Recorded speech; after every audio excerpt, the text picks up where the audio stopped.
एक महल था। उस महल में घुसने के 4 दरवाजे थे। पहले दरवाजे पर एक गाय बंधी थी और ऊपर लिखा हुआ था कि जो गाय को लात मारेगा वो ही महल में प्रवेश कर सकेगा। दूसरे दरवाजे के बाहर एक शराब की बोतल रखी हुई थी और लिखा हुआ था जो शराब को पिएगा वो ही अंदर प्रवेश कर पाएगा। इसी तरह तीसरे दरवाजे पर मांस रखा था और लिखा हुआ था जो मांस आहार करेगा वो ही महल में घुस पाएगा। और चौथे दरवाजे पर एक वैश्या बैठी हुई थी और लिखा हुआ था जो वैश्या से संबंध बनाएगा वो ही इस द्वार से प्रवेश कर पाएगा। तो अब वहां पर एक सज्जन आते हैं जिनको महल के अंदर जाना था। तो वो पहले द्वार पर देखते हैं और पढ़ते हैं कि जो गाय को लात मारेगा वो ही प्रवेश कर पाएगा। अब ये देखकर तो वो सज्जन बोलते, राम राम राम, मैं तो हिंदू हूं, गाय तो हमारे लिए पूजनीय है, मैं ये पाप कैसे कर सकता हूं। तो अब उन्होंने सोचा दूसरे दरवाजे से घुसता हूं।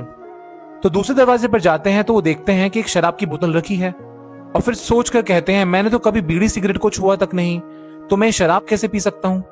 और यही सोचकर तीसरे दरवाजे की ओर बढ़ते हैं और वहां लिखा होता है मांसाहार करोगे तो ही अंदर आ पाओगे। अब ये पढ़कर वो सज्जन बोले, राम राम, ये तो घोर अपराध है, ये तो घोर पाप है, ये मैं कैसे कर सकता हूं। फिर वो चौथे दरवाजे पर देखते हैं तो एक वैश्या बैठी होती है और लिखा होता है कि संबंध बनाना जरूरी है अंदर जाने के लिए। तो अब उन्होंने सोचा, मैं इसे कैसे हाथ लगा सकता हूं, ये तो मेरी बेटी की उम्र की है। अब वो बड़ी सोच में पड़ गए कि क्या करूं, और महल में तो प्रवेश करना ही था। खूब सोच विचार करने के बाद उन्हें लगा कि शराब पीना बाकी 3 की तुलना में छोटा अपराध है और बाद में प्रायश्चित करके माफी मांग लूंगा।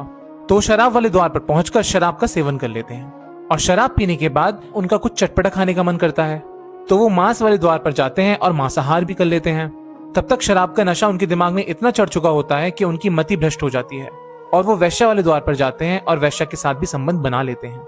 अब ये सब करने के बाद उन्हें लगता है कि उनसे बड़ा तो कोई है ही नहीं, तो वो गाय वाले द्वार पर जाकर गाय को भी लात मार देते हैं और महल के अंदर प्रवेश कर जाते हैं। एक शराब उन सज्जन आदमी से वो बाकी 3 अपराध करवा लेती है जो कि वो जीवन में कभी भी नहीं करना चाहते थे।